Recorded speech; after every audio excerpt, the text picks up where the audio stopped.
Saya mengundang setiap kita untuk bangkit berdiri. Kita akan bersama-sama membaca, merenungkan, dan mendengarkan Tuhan berfirman.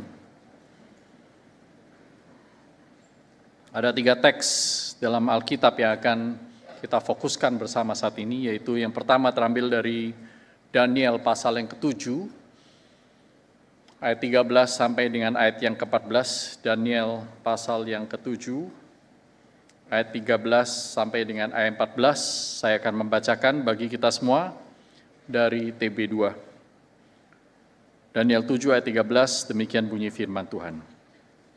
Aku terus melihat, dalam penglihatan malam itu tampak datang dengan awan-awan dari langit seorang seperti anak manusia. Ia datang kepada yang lanjut usianya itu, yaitu Allah, dan dibawa ke hadapannya. Kepadanya diberikan, kepada sang anak manusia ini diberikan kekuasaan dan kemuliaan, serta kedudukan sebagai raja. Maka orang-orang dari segala bangsa, suku bangsa, dan bahasa mengabdi kepadanya. Kekuasaannya, kekuasaan yang kekal, yang tidak akan lenyap, dan kerajaannya, kerajaan yang tidak akan musnah. Bagian yang kedua terambil dari Matius pasal 28, ayat 16 sampai dengan ayat yang ke-20, teks Amanat Agung. Matius pasal 28, ayat 16 sampai dengan ayat 20 dari TB2, demikian bunyi firman Tuhan. Ke-11 murid itu berangkat ke Galilea, ke bukit yang telah ditunjukkan Yesus kepada mereka. Ketika melihat dia, mereka menyembahnya. Tetapi beberapa orang ragu-ragu. Yesus mendekati mereka dan berkata, "Kepadaku telah diberikan segala kuasa di surga dan di bumi. Karena itu pergilah, jadikanlah semua bangsa muridku, dan baptislah mereka dalam nama Bapa dan Anak dan Roh Kudus, dan ajarlah mereka melakukan segala sesuatu yang telah kuperintahkan kepadamu." Perhatikan, "Ketahuilah, aku menyertai kamu senantiasa sampai akhir zaman." Teks yang ketiga terambil dari Efesus, surat Efesus, pasal yang pertama, ayat yang ke-18 sampai dengan ayat yang ke-23. Efesus pasal yang pertama, supaya kita mengerti konteksnya, saya mulai baca dari ayat yang ke-15 sampai dengan ayat 23. "Karena itu, setelah aku mendengar tentang imanmu dalam Tuhan Yesus dan tentang kasihmu terhadap semua orang kudus, aku pun tidak berhenti mengucap syukur karena kamu. Aku selalu mengingat kamu dalam doaku dan meminta kepada Allah Tuhan kita Yesus Kristus, yaitu Bapa yang mulia itu, supaya Ia memberikan kepadamu roh hikmat dan wahyu untuk mengenal Dia dengan benar." Ayat 18. "Dan supaya Ia menjadikan mata hatimu terang, agar kamu mengerti pengharapan apakah yang terkandung dalam panggilannya, betapa kayanya kemuliaan kewarisannya kepada orang-orang kudus, dan betapa hebat kuasanya bagi kita yang percaya, sesuai dengan kekuatan kuasanya yang besar, yang dikerjakannya di dalam Kristus dengan membangkitkan Dia dari antara orang mati dan mendudukkan Dia di sebelah kanannya di surga, jauh lebih tinggi dari segala pemerintah dan penguasa dan kekuasaan dan kerajaan dan tiap-tiap nama yang dapat disebut, bukan hanya di dunia ini saja, melainkan juga di dunia yang akan datang." Atau dalam terjemahan yang lebih literal, bukan hanya di zaman ini saja, melainkan juga di zaman yang akan datang. "Segala sesuatu telah diletakkannya di bawah kaki Kristus, dan Dia telah diberikannya kepada gereja sebagai kepala dari segala yang ada. Gereja yang adalah tubuhnya, yaitu kepenuhan Dia yang memenuhi semua dan segala sesuatu." Mari kita berdoa. Tuhan, kami rindu. Kerinduan itu menjadi bagian dalam jiwa kami. Kerinduan untuk melihat Engkau kerinduan untuk memiliki mata hati yang terang, untuk memandang Engkau melalui kebenaran yang Kau nyatakan dalam firman-Mu. Inilah kami, berbicaralah kepada kami, bukalah mata hati kami. Dalam nama Tuhan Yesus Kristus, kami naikkan seluruh doa permohonan kami ini. Amin. Silakan duduk, saudara.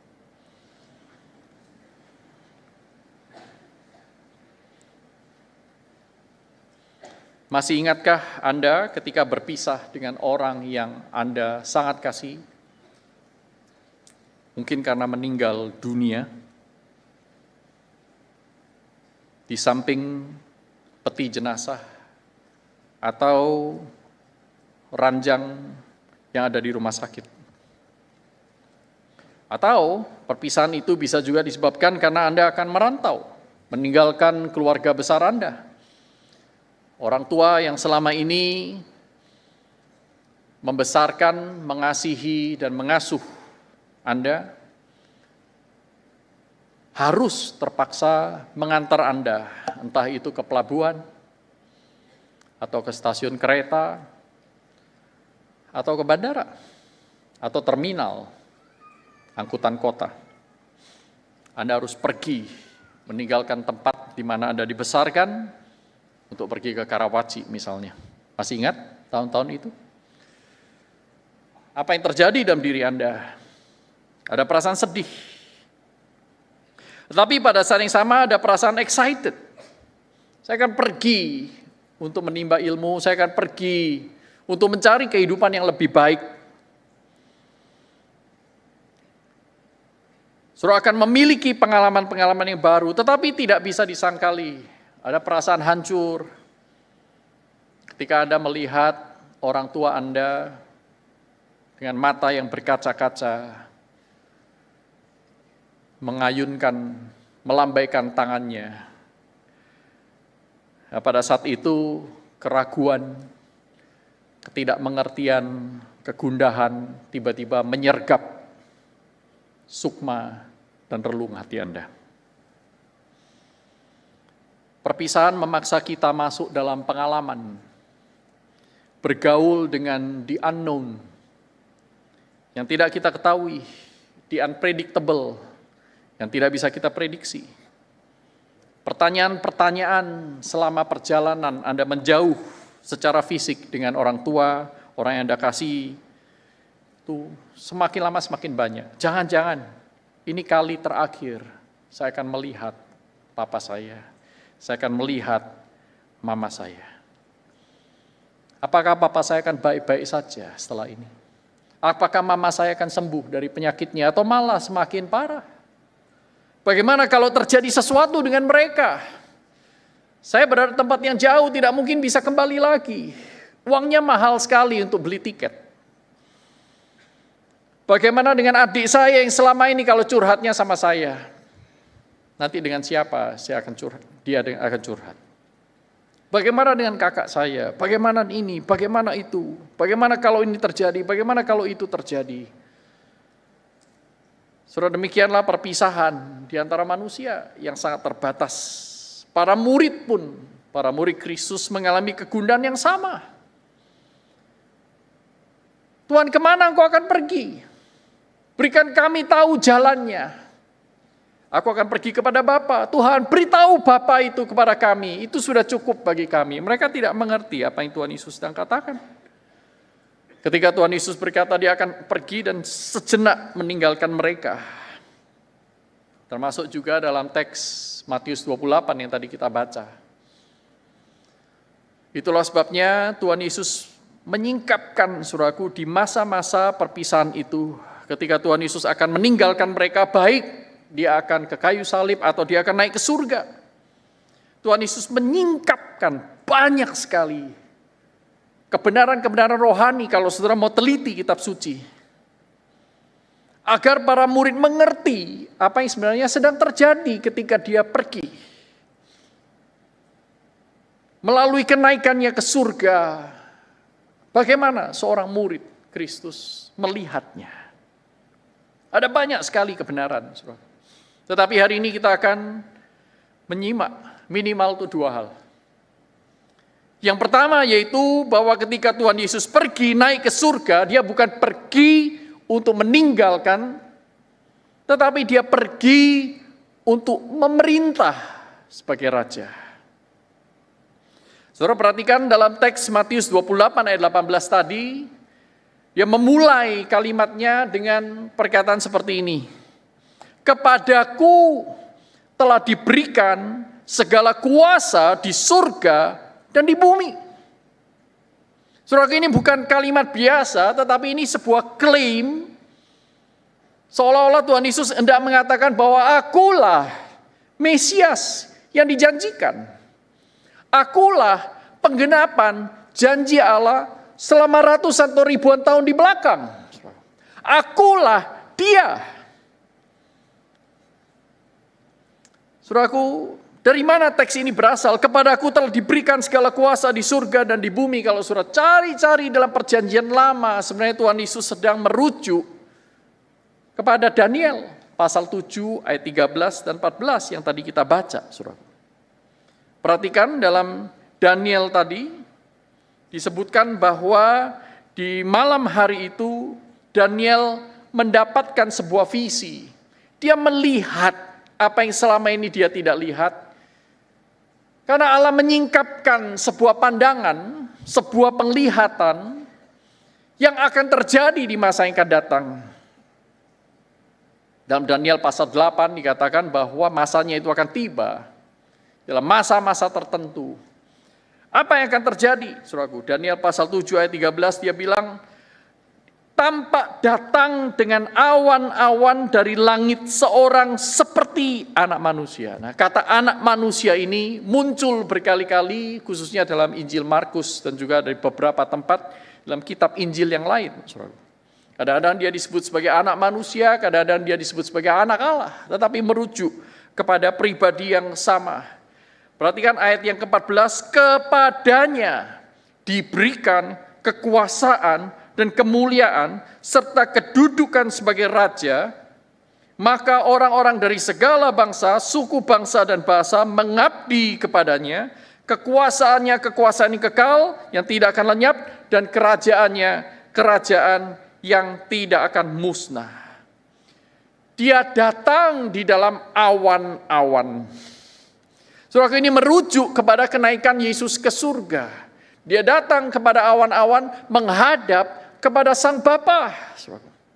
Segala sesuatu yang muncul di dalam awan, di dalam perjanjian lama, itu selalu merujuk kepada Sang Ilahi, bukan manusia biasa. Itulah sebabnya Sang Anak Manusia ini juga adalah Sang Ilahi yang datang kepada Bapa yang juga Sang Ilahi. Tetapi kali ini dia mengambil rupa sebagai seorang anak manusia. Dan kepada anak manusia yang datang di dalam awan itu, diberikan kepadanya kuasa dan kemuliaan. Kuasanya mengatasi segala kerajaan, segala pemerintahan kepadanya. Di bawahnya itu ada semua suku bangsa, semua bahasa. Segala sesuatu, kerajaannya turun-temurun, tidak ada habisnya. Kuasanya tidak akan pernah lenyap.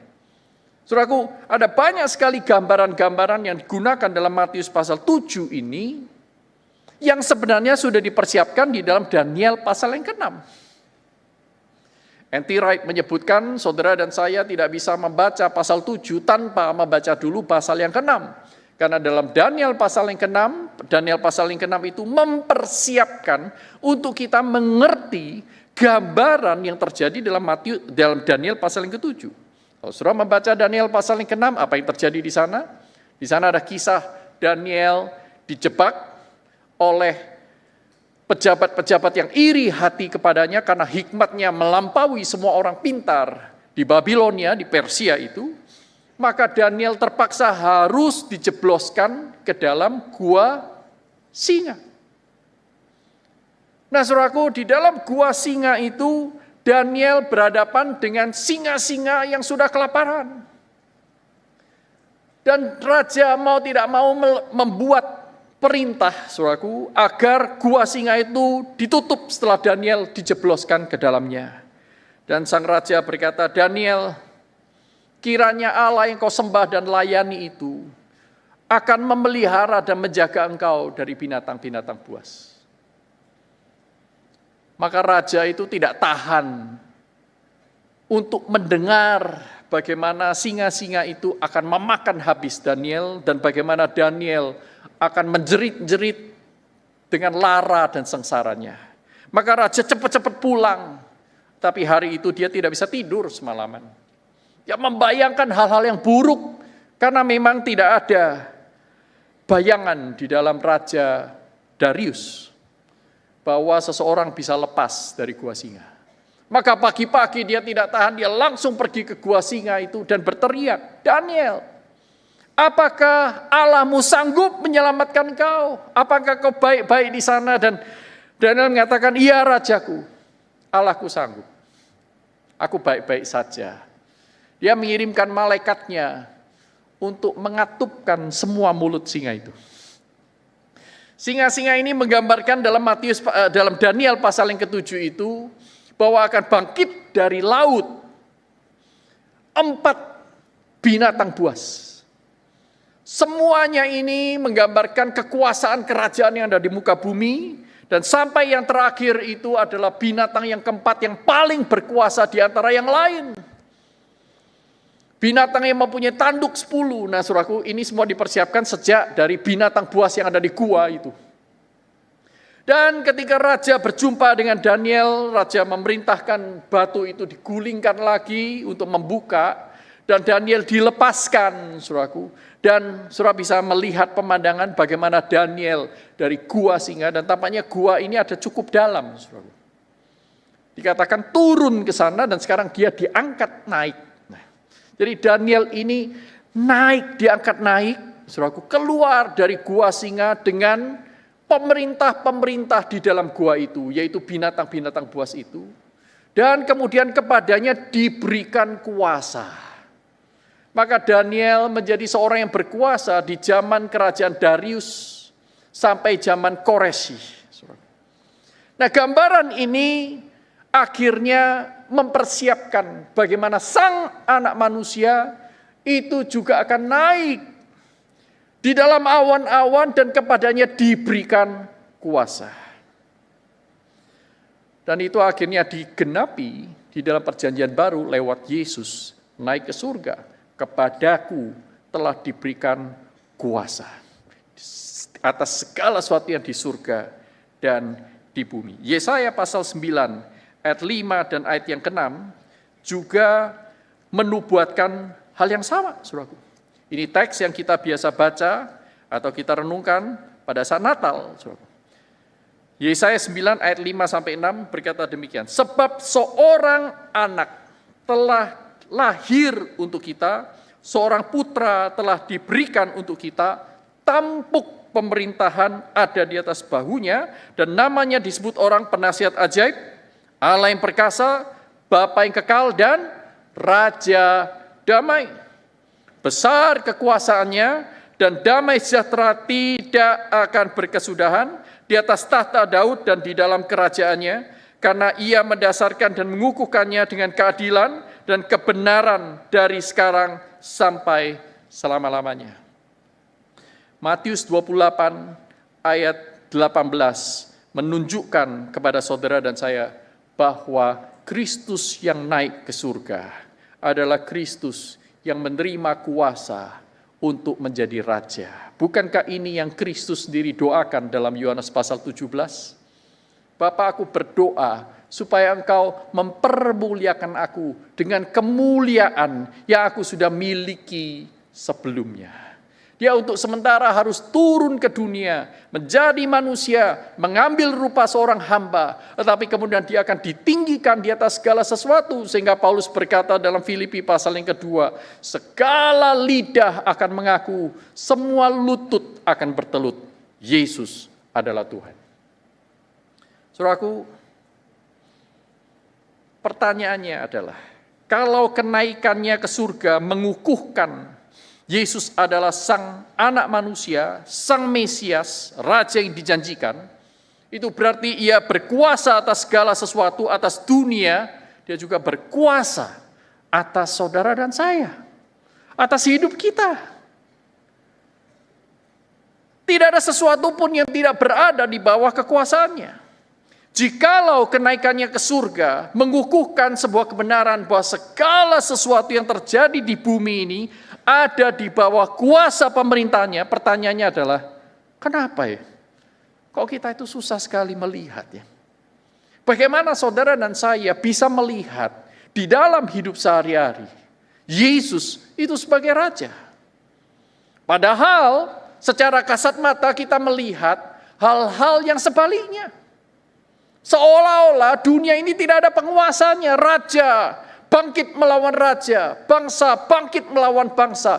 Peperangan ada di mana-mana. Genosida sedang terjadi di beberapa daerah. Di belahan bumi ini, saudara. Jangan jauh-jauh peperangan yang ada di sana. Kita juga melihat di sekitar kita korupsi masih membabi buta. Orang-orang yang mengaku Kristen juga masih terus-menerus berkanjang dalam dosa dengan bangga mengenakan jubah-jubah pendeta. Bagaimana saya bisa melihat Yesus sebagai Raja kalau sehari-hari yang saya lihat seperti itu? Ya kan? Apakah Anda pernah bertanya seperti ini? Seperti saya?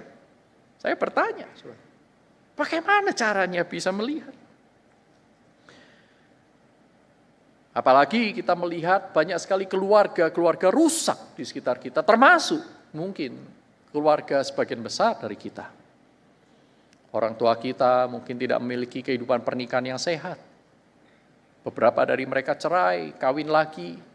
Kita harus terpaksa tinggal bersama dengan orang yang lain yang kita tidak pernah kenal, tetapi sekarang harus kita sebut dengan Bapak. Karena mama kita menikah lagi. Atau kita harus dititipkan kepada sanak keluarga yang lain. Saudara. Bagaimana saya bisa melihat Yesus sebagai Raja? Bagaimana saya bisa melihat Dia peduli kepada saya? Dia adalah Raja yang menggembalakan hidup saya. Wah, sulit sekali. Maka jawabannya adalah bagaimana bisa melihat? Jawabannya tidak bisa. Dengan mata manusia biasa, apalagi yang berdosa yang saudara dan saya miliki, kita tidak akan pernah bisa melihat Yesus sebagai Raja. Tetapi itu bukan akhir dari cerita. Itu sebabnya Paulus dalam Efesus pasal yang pertama, tadi kita baca mulai dari ayat 15, setiap kali aku mengingat engkau, jemaat di Efesus, engkau mengasihi Allah itu semua oleh karena anugerah Tuhan. Efesus pasal 2 menjelaskan iman itu adalah karunia. Maka Paulus minta selain orang-orang Kristen ini mendapatkan karunia bisa mengenal Allah, mengasihi Allah dan mengasihi sesama, Paulus berdoa dalam ayat yang ke-18 supaya ia menjadikan mata hatimu terang. Jadi saudaraku, melihat Tuhan sebagai Raja, saudara dan saya membutuhkan anugerah kelahiran baru. Sehingga kita memiliki iman. Bagi orang yang tidak pernah dilahirbarukan oleh Roh Kudus, kita tidak pernah menganggap firman itu firman Tuhan. Kebenaran di dalamnya hanyalah teoritis yang tidak bisa dialami. Bagaimana mungkin kita bisa melihat? Tidak mungkin kita bisa melihat. Tetapi bagi mereka yang sudah dilahirbarukan, Paulus terus berdoa supaya mata hati kita terang. Sehingga kita memiliki mata yang melihat keajaiban kuasa Allah di dalam Yesus yang mati, yang bangkit, dan duduk di sebelah kanan Allah Bapa. Sehingga dia bisa melihat. Seperti Daniel di gua singa, di tengah ketidakadilan, di tengah pengapnya gua, di tengah raungan singa-singa yang kelaparan itu, Daniel melihat Allah sebagai Raja. Sadrak, Mesah, dan Abednego dengan kaki dan tangannya mungkin gemetar, bukan karena tremor, tetapi karena mereka akan dibawa ke dalam perapian yang menyala-nyala, tetapi mereka melihat Allah sebagai Rajanya. Sehingga mereka tidak bergeming, saudaraku. Mereka masuk dalam perapian itu. Sekalipun Allah tidak menyelamatkan kami, kami tetap tidak akan menyembah engkau, Raja Nebukadnezar. Seperti Stefanus, sebentar lagi dia akan dirajam dengan batu. Dia sudah terpojok di pinggir kota itu, berdebu, penuh dengan ludah. Mungkin dia diludahi, saya tidak tahu persisnya. Tetapi dalam kondisi yang sangat-sangat tidak ideal, seseorang melihat Allah, Allah menyingkapkan. Stefanus melihat. Dia penuh dengan Roh Kudus, menatap ke langit, lalu melihat kemuliaan Allah dan Yesus berdiri di kanan Allah. Kok bisa? Seperti pemazmur, Mazmur 19 ayat 2 yang berkata, langit menceritakan kemuliaan Allah. Saudaraku, orang-orang yang saya sebutkan ini dan masih banyak lagi dalam kitab suci, mereka melihat apa yang saudara dan saya lihat, persis. Mereka melihat ketidakadilan. Mereka melihat kekacauan dunia. Mereka melihat bangsa bangkit melawan bangsa. Bahkan mereka melihat bagaimana anggota keluarganya dibunuh oleh kerajaan penjajah. Mereka melihat hal-hal yang traumatis. Tetapi itu bukan akhir dari cerita mereka. Tuhan memberikan anugerah. Sehingga mereka melihat Yesus sebagai Raja.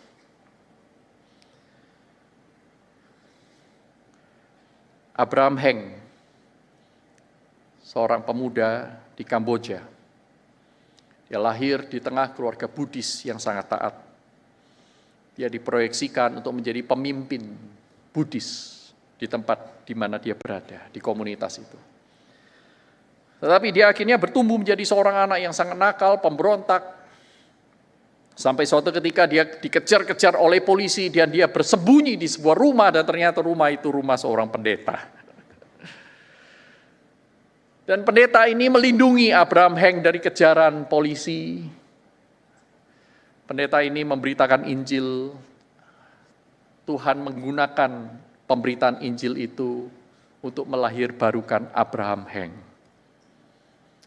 Dia bertobat, saudaraku. Dia menyerahkan hidupnya kepada Tuhan yang sudah menyerahkan hidupnya kepadanya terlebih dahulu untuk menjadi korban tebusan. Akhirnya dalam diri Abraham Heng yang tidak mengerti apa itu kekristenan, sejak hari itu dia menerima Kristus, dia mulai banyak bertanya, kenapa orang Kristen harus ke gereja dan kenapa hanya hari Minggu beribadah bersama, kenapa harus memberikan persembahan, kenapa persembahan uangnya itu harus diuntel-untel mungkin. Kenapa orang Kristen percaya kepada Allah yang menjadi manusia? Kenapa Yesus kalau dia adalah Allah, kenapa dia harus menjadi manusia? Kenapa harus ada tebusan? Bukankah dia Allah yang penuh kasih? Kenapa? Banyak sekali sampai pendetanya itu mumet. Pendetanya itu dalam putus asa seperti diceritakan oleh Michael Frost. Akhirnya dia mengatakan kepada Abraham Heng, ada satu tempat yang bisa menjawab semua pertanyaanmu. Di mana? Saya mau pergi ke sana. Ada. Pergilah ke seminari, kata dia. Jadi untuk teman-teman di sini yang punya banyak pertanyaan dengan iman, pergi ke seminari. Dia pergi ke seminari, belajar Alkitab. Akhirnya lulus, mau jadi hamba Tuhan, memberitakan Injil, tidak ada gereja mau terima dia. Kenapa?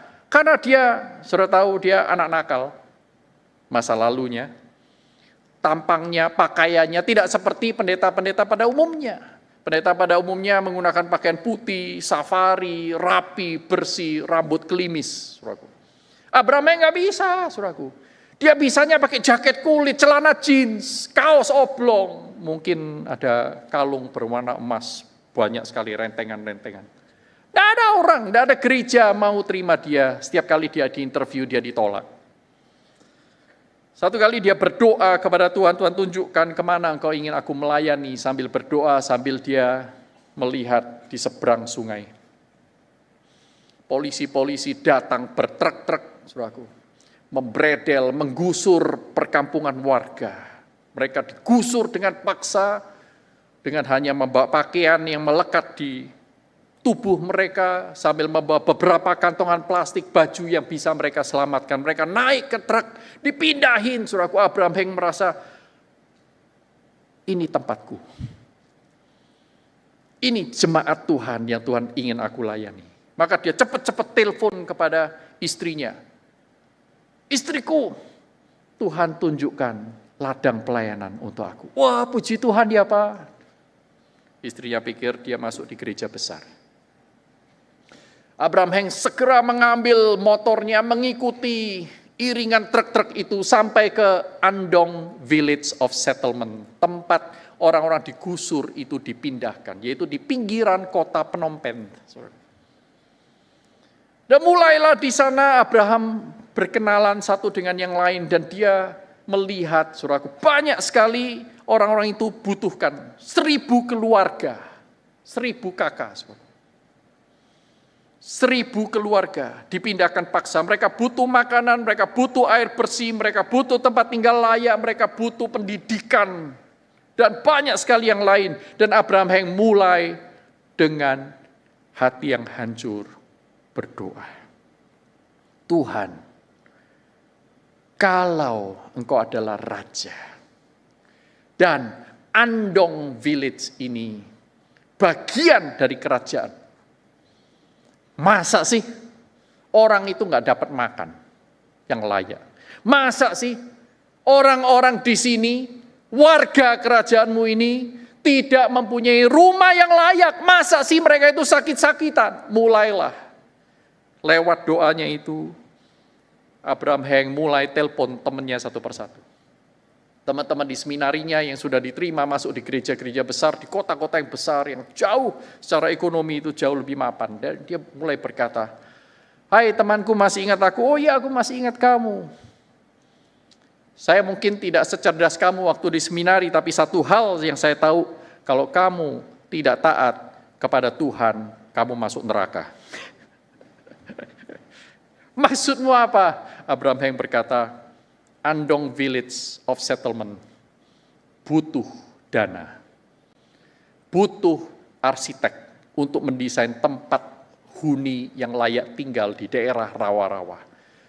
Butuh insinyur-insinyur untuk membangun sistem air yang bersih. Butuh guru-guru yang rela melayani anak-anak miskin. Mereka butuh pendidikan, mereka butuh dokter umum, mereka butuh dokter gigi, mereka butuh ini, butuh itu. Semua temannya ditelepon dan kemudian mereka bergandeng tangan. Mereka kirimkan anak-anak muda masuk ke Andong Village of Settlement itu. Dan kampung itu dibangun sedemikian rupa, luar biasa. Abraham Heng berhasil memulai sekolah gratis. Untuk 500 anak, bukan ya sekolah gratis, makan siang gratis. Sudah dilakukan sejak dulu, bukan ide baru. Dan saudara tahu kualitas sekolahnya begitu bagus, sehingga lulusan-lulusan dari sekolah-sekolah gratis Andong Village ini sangat kompetitif, mempunyai nilai rata-rata yang lebih bagus daripada sekolah-sekolah yang dihadiri oleh anak-anak kaum menengah ke atas, yang berada di tempat-tempat yang berfasilitas mewah. Karena Abraham Heng datang ke sana bukan hanya memberi fasilitas, dia menghadirkan Kristus sebagai Raja. Dia melihat Yesus sebagai Raja dan dia menjadi bagian di dalamnya. Pertanyaannya adalah apakah saudara dan saya sudah melihat Yesus sebagai Raja? Dan apa yang Anda lakukan setelah Anda melihatnya? Kalau Anda belum bisa melihatnya, mari datang kepada Tuhan yang sudah memberitakan Injil kepada kita. Yang kedua, Kristus yang naik ke surga, ternyata dia naik bukan untuk meninggalkan, ya dia sebagai Raja, tetapi dia pergi naik ke surga untuk menyertai. Dia bukan menjadi raja yang jauh, tetapi dia menjadi raja yang beserta kita. Matius 28 ayat 20. Diawali dengan ayat 18 tadi, aku adalah raja, kepadaku telah diberikan kuasa di surga dan di bumi. Tetapi ayat 20 diakhiri dengan ketahuilah, aku menyertai kamu senantiasa sampai di akhir zaman. Dia bukan raja yang remote, raja yang distant. Seperti raja-raja penguasa di muka bumi ini yang tidak mau tahu akan penderitaan orang-orang yang dipimpinnya. Berbeda. Tetapi dia adalah raja sang gembala yang baik. Dia adalah raja yang selalu beserta dengan kita. Itu sebabnya dalam Efesus pasal 1 ayat 20 sampai 23, saya bacakan sekali lagi. Dikatakan demikian, yang dikerjakannya di dalam Kristus dengan membangkitkan dia dari antara orang mati dan mendudukkan dia di sebelah kanannya di surga. Lihat, dia menjadi raja, jauh lebih tinggi dari segala pemerintah dan penguasa dan kekuasaan dan kerajaan dan tiap-tiap nama yang dapat disebut, you name it, apapun itu, semuanya berada di bawah kuasanya. Bukan hanya di zaman ini saja, melainkan juga di zaman yang akan datang. Dia menjadi raja atas segala sesuatu sampai selama-lamanya. Segala sesuatu telah diletakkannya di bawah kaki Kristus. Kristus tidak jauh dari orang-orang yang dipimpinnya. Dan dia telah diberikannya kepada gereja sebagai kepala dari segala yang ada. Gereja yang adalah tubuhnya, yaitu kepenuhan dia yang memenuhi semua dan segala sesuatu. Dia tidak jauh. Dia memenuhi semua dan segala sesuatu. Seperti leher, kepala ini tidak bisa jauh dari tubuh. Demikian pula Kristus tidak bisa jauh dari jemaatnya. Kristus tidak jauh dari segala sesuatu. Dia berada dalam segala sesuatu ada di dalam dia. Saudaraku, aneh sekali. Ini hal-hal yang kalau kita pikirkan baik-baik, saudara mungkin akan protes. Ia ternyata tidak pergi meninggalkan dan berada jauh di sana, ia menyertai kita di sini. Bukankah itu sudah diajarkan sejak mula, Yohanes 15 misalnya. Aku di dalam kamu, kamu di dalam aku. Dia tidak pernah berkata aku di dalam kamu, kamu dalam aku, tapi sampai nanti saja ya, sampai aku naik ke surga. Enggak, saudaraku. Selama-lamanya. Roma pasal 6, Paulus menyadari bagian ini, dia berkata kita dibaptis ke dalam Kristus. Masih ingat? Beberapa bulan yang lalu kita membahas Roma pasal 6 ini. Kita dipersatukan di dalam Kristus, dipersatukan dalam kematiannya, dipersatukan juga di dalam kebangkitannya, dan kita juga dipersatukan di dalam kenaikannya. Di dalam segala sesuatu. Saudaraku yang terkasih dalam Tuhan, apa yang selama ini membuat kita itu berpikir bahwa Allah itu jauh ya? Kalau Allah begitu dekat, dia tidak pernah meninggalkan, tetapi dia menyertai. Dia left but not forsaken us, saudaraku. Tapi pertanyaannya adalah apa ya? Yang membuat saudara dan saya seringkali merasa dia itu begitu jauh. Kenapa? Mungkin saat ini saudara masih berpikir Allah itu sangat jauh. Saudaraku, di antara sekian banyak kemungkinan, minimal ada 2 kemungkinan penyebab. Kita itu merasa atau berpikir dia jauh dari kita. Yang pertama adalah relasi yang buruk. Relasi yang keliru dengan Allah membuat kita merasa dia itu jauh. Dan ini ada dalam Yesaya pasal 59 ayat 1 dan 2. Berbunyi demikian, Yesaya 59 ayat 1 dan 2. Sesungguhnya tangan Tuhan tidak kurang panjang untuk menyelamatkan, dan pendengarannya tidak kurang tajam untuk mendengar. Akan tetapi kejahatanmu lah yang memisahkan kamu dari Allahmu, dan dosamu lah yang membuat wajahnya tersembunyi. Dosamu, pelanggaranmu, sehingga ia tidak mendengar. Saudaraku, jadi sebenarnya Allah itu tidak pernah jauh, kitalah yang ingin lari dari hadapannya. Bukan Allah tidak mendengarkan doa kita, seringkali kita tidak sungguh-sungguh berdoa. Bukan tangan Allah itu kurang panjang, tetapi kita tidak mau menerima uluran tangannya. Bukan kaki Allah itu tidak bisa melangkah begitu jauh. Dia tidak perlu melangkah. Dia ada di dalam diri kita. Tetapi seringkali kaki kita lah pergi melangkah ke tempat-tempat di mana Tuhan tidak kehendaki. Kemungkinan yang kedua, selain relasi yang keliru, adalah kosmologi yang keliru. Cara kita memandang surga dan bumi yang keliru. Saudara, kita yang hidup di abad 20, sebagian dari saudara lahir di abad 21, saudaraku, kita sudah terbiasa dengan kosmologi modern yang mengatakan bahwa surga itu tidak ditemukan di ruang angkasa. Sejak Yuri Gagarin menginjakkan kaki di bulan, dan juga kemudian beberapa astronot yang lain, saudaraku, mereka memberikan foto-foto hidup pemandangan di bulan yang jauh dari bumi itu. Dan mereka berkata, lihat, adanya cuma ini. Di mana surga? Katanya ada di atas langit. Kami sudah pergi jauh loh ini. Belum lagi teleskop Webb yang bisa melihat galaksi, tetapi mereka tidak melihat surga.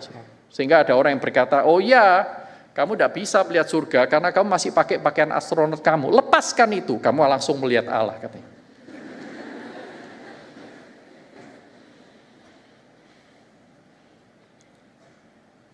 Sehingga menurut kosmologi modern, mereka berpikir bahwa surga itu tidak mungkin berupa lokasi karena di luar bumi, di luar kosmos ini hanya ada ruang kosong, vakum, hampa udara, dan benda-benda ruang angkasa. Ada banyak galaksi tidak terhitung.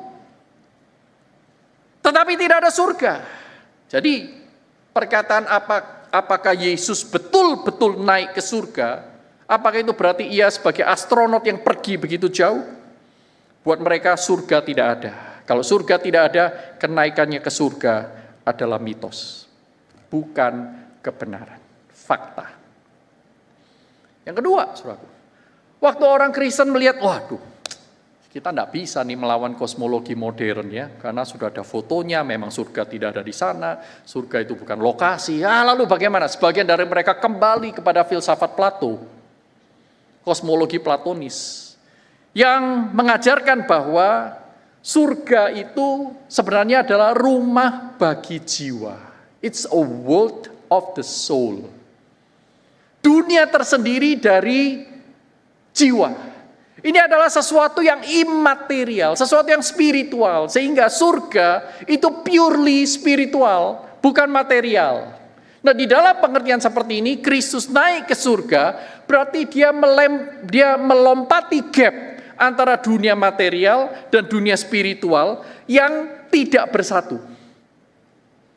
Jadi Tuhan Yesus naik surga berarti dia lompat ke dunia spiritual yang hanya bisa dikenali lewat jiwa, tetapi sebenarnya dia tidak ada lagi di dalam dunia material. Allah tidak beserta dengan kita secara fisik. Ini filsafat Platonis, bukan Kristen. Sehingga akhirnya, saudaraku, bagi orang-orang seperti ini, Yesus itu terpisah dari dunia material.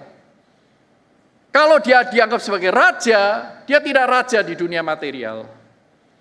Problemnya adalah, Alkitab mengajarkan Yesus naik ke surga dengan tubuhnya, yang materi itu. Maka nggak match juga dengan kosmologi Platonis. Sekalipun ini menjadi tempat yang cukup aman bagi sebagian orang Kristen. Alkitab mengajarkan kosmologi yang berbeda. N.T. Wright menjelaskan bahwa sejak kitab Kejadian, langit dan bumi, atau langit bahasa Ibrania Hasyam Mayim, bahasa Yunaninya itu Uranos, saudaraku. Ini kadang-kadang diterjemahkan dalam bahasa Indonesia sebagai langit, kadang-kadang diterjemahkan juga sebagai surga. Sebenarnya kata surga itu sendiri bukan bahasa Indonesia, itu adalah serapan dari bahasa India, Sanskerta, swarga. Saudara menemukan istilah swarga itu di kitab Tripitaka. Orang Hindu juga mengerti swarga karena sama-sama dari India. Baik Buddha maupun Hindu itu dari India. Naraka juga dari India, saudaraku. Dari Hindu khususnya. Saudaraku, jadi kalau kita kembali kepada Alkitab, langit dan bumi atau surga dan bumi itu tidak pernah dipisahkan. N.T. Wright menyebutnya ini adalah kembaran sejak diciptakan. Diciptakan untuk satu sama lain. Langit diciptakan untuk bumi, bumi diciptakan untuk langit. Keduanya memang berbeda, tetapi tidak terpisahkan. Keduanya itu saling beririsan dan saling terpaut satu dengan yang lain. Saudaraku yang terkasih dalam Tuhan, ini sesuatu yang luar biasa. Surga dan bumi itu tumpang tindih. Ketika manusia jatuh dalam dosa, Allah menutup pintu, memberikan semacam tirai, saudaraku, sehingga surga itu tidak lagi terlihat oleh orang-orang yang jatuh dalam dosa yang hatinya sudah menjauh dari Allah, saudaraku. Tetapi surga tidak pernah pindah tempat. Surga tidak pernah dibatalkan oleh dosa. Surga selalu ada di sana berkelindan dengan realitas material. Surga bukan hanya masalah spiritual, di mana ada Allah, di sana ada surga. Jadi surga itu adalah ruang Allah, bumi itu adalah ruang ciptaan. Sejak Kejadian sampai Wahyu, tidak ada bumi tanpa Allah, dan tidak ada Allah tanpa bumi. Sejak dunia diciptakan. Jadi, saudaraku, tanpa berpanjang-panjang, keduanya memang berbeda tetapi tidak pernah terpisah. Sehingga kenaikan Yesus secara material, bodily ascension ini, dia adalah merupakan awal di mana dia nantinya akan membawa segala sesuatu ke dalam surga. Langit dan bumi yang baru, kata kitab Wahyu, saudaraku. Jadi, saudaraku, Kristus itu ketika dia naik ke surga bukan menjauh, tetapi dia justru menyerta sebagai raja yang memerintah. Ia bukan Kristus yang nun jauh di sana, tetapi Kristus yang nun dekat di sini. Dia adalah Sang Immanuel dulu, sekarang, sampai selama-lamanya. Kristus yang tidak terlihat kasat mata adalah Kristus yang memberi diri sejak dia naik ke surga untuk dialami oleh semua. Kalau dulu dalam tubuh inkarnasinya, dia hanya berada di satu tempat, di satu waktu. Ketika dia ada di Galilea, dia tidak ada di Mesir. Ketika dia ada di Kapernaum, dia tidak ada di Kana. Tetapi ketika dia naik ke surga, masuk di dalam surga, saudaraku, surga ada di mana-mana, dia ada di mana-mana. Kekuasaannya hadir di mana-mana. Saudaraku, Kristus hadir dalam wujud pemerintahannya dalam dunia ciptaan kita ini. Kita amati. Setiap kali saudara melihat matahari menyingsing, matahari terbit, mereka semua bisa semua ciptaan itu bisa teratur begitu rapi. Kenapa? Karena Yesus memerintah. Dia menopang segala sesuatu yang ada dengan firman-Nya, kata firman Tuhan. Saudara melihat gravitasi masih berjalan. Saudara masih melihat musim berganti musim dengan begitu rupa. Itu adalah bukti Yesus sebagai Raja. Namun secara khusus ia juga hadir dalam tubuhnya yang baru. Yaitu orang-orang yang percaya, yang merajakannya, yang diutus ke seluruh dunia. Termasuk rekan-rekan nanti berapa tahun lagi, 1-2 tahun ke depan, saudara akan diutus. Seperti beberapa rekan yang akan diwisuda dan diutus di minggu depan ini. Anda dan saya tidak pernah secara spasial jauh dari Kristus. Secara relasional mungkin karena dosa-dosa kita. Tapi secara spasial tidak pernah. Namun, itu bukan akhir dari cerita kita. Tubuh Kristus yang bekerja, yang merengkuh, yang mendekap, yang mendengarkan keluh kesah Anda, yang menjadi bahu tempat Anda curhat, yang mengangkat mereka yang sengsara, memberi semangat kepada yang letih lesu, mengampuni salah, berkorban, mengasihi, membagi rahmat.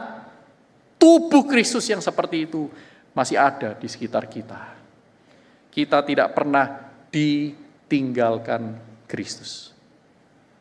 Pada saat yang sama, orang-orang yang belum mengenal Allah juga tidak pernah ditinggalkan oleh Allah karena Ia mengutus tubuhnya untuk pergi ke seluruh dunia, menyapa mereka, menyingkapkan tirai supaya mereka bisa mengintip surga lewat tubuhnya yang baru. Saya mengakhiri dengan sebuah cerita tentang Amy Carmichael. Amy Carmichael lahir tahun 1867 di Irlandia sebagai yang sulung dari 7 bersaudara. Dia sangat nakal, sampai akhirnya orang tuanya mengirimkan dia ke sekolah yang punya asrama, boarding school. Di sana dia bertobat umur 12 tahun, hidupnya berubah drastis, dia melayani para pekerja wanita miskin, dia sering mendengar cerita tentang Hudson Taylor yang pergi menyerahkan diri memberitakan Injil di Cina. Dia ingin, saudaraku, sampai dia bertekad untuk tidak menikah, mengabaikan, meninggalkan haknya untuk menjadi seorang ibu, untuk melayani Tuhan memberitakan Injil. 1895, dia umur 28 tahun, dia sampai di pesisir India. Dia tidak ke Cina, dia pergi ke India. 6 tahun dia ada di sana, dia berkeliling memberitakan Injil dan dia berjumpa dengan seorang gadis kecil berumur 7 tahun bernama Prina. Seperti kebiasaan waktu itu, gadis-gadis kecil yang miskin ini dijual oleh orang tuanya ke kuil-kuil Hindu untuk menjadi prostitut. Menjadi pekerja seks religius di kuil-kuil Hindu. Dan Prina ini diserahkan oleh orang tuanya ke sana, dijual ke sana. Satu kali dia melarikan diri, dia cepat-cepat pulang ke rumahnya. Dan kemudian mamanya gemetar mendapati Prina pulang ke rumah. Mamanya takut kalau nanti kuil Hindu itu akan datang dan menghukum mereka. Nah, karena takut itu akhirnya mamanya ini membawa Prina menyerahkan lagi kedua kalinya ke kuil Hindu itu untuk menjadi prostitut lagi sejak masa kecilnya. Hidupnya sudah amburadul. Kuil Hindu itu menerima dan memberikan hukuman kepada Prina, tangannya diberikan tanda dari logam yang panas. Anak umur 7 tahun. Supaya kamu tidak lari lagi, kalau ketangkap kamu tahu apa yang akan terjadi. Tapi waktu ada kesempatan, Prina ini lari lagi menyelinap dan sampai bertemu dengan seseorang yang mempertemukan dia kepada Amy Carmichael. Begitu ketemu Amy Carmichael, dia langsung memeluk paha Amy, meletakkan kepalanya di pangkuannya. Amy jatuh cinta kepada Prina, Prina jatuh cinta kepada Amy. Prina memanggil Amy dengan sebutan Amma, bukan bahasa Korea. Bahasa Tamil artinya juga mama. Amma. Amy menyayanginya, namun dia ragu karena ada pepatah Tamil yang berkata anak-anak itu akan mengikat kaki ibunya. Artinya kalau sudah punya anak, kamu gak akan pergi kemana-mana, gak akan punya karir, gak akan punya profesi dan seterusnya. Amy bergumul kepada Tuhan, Tuhan apakah aku harus meninggalkan karirku sebagai seorang misionaris yang memberitakan Injil. Dengan menerima anak ini, mengadopsinya menjadi anakku. Ketika dia bergumul dalam waktu 3 minggu, datang 4 anak yang lain. Kepada Amy Carmichael. Akhirnya dia bilang, aku dapat jawaban dari Tuhan, sudah. Aku akan mengadopsi mereka semua. Dia mulai sebuah pelayanan, membangun sebuah rumah panti asuhan. Dan lewat pelayanan itu, Amy menyelamatkan berlusin-lusin anak dari prostitusi kuil. Dan ratusan anak diselamatkannya dari kemiskinan yang sangat-sangat ekstrim. Amy menyingkapkan tabir surga itu. Lewat apa yang dia lakukan di dalam iman. Supaya anak-anak yang selama ini hanya melihat kesengsaraan, mereka melihat apa artinya. Mereka mencicipi bagaimana kalau Yesus menjadi raja. lewat kehidupan Amy Carmichael. Amy menghadirkan Kristus yang menyerta. Kristus yang naik ke surga dalam dunia itu bukan jauh. Amy menghadirkan Kristus sedemikian kepada dunia yang membutuhkan rengkuhannya. Saudaraku, ia naik ke surga bukan untuk meninggalkan, tetapi untuk menjadi raja yang menyerta. Maukah Anda dan saya menghadirkan Kristus yang naik ke surga dalam hidup keseharian kita? Menyingkapkan tabir kepada orang-orang di sekitar kita. Mari kita berdoa.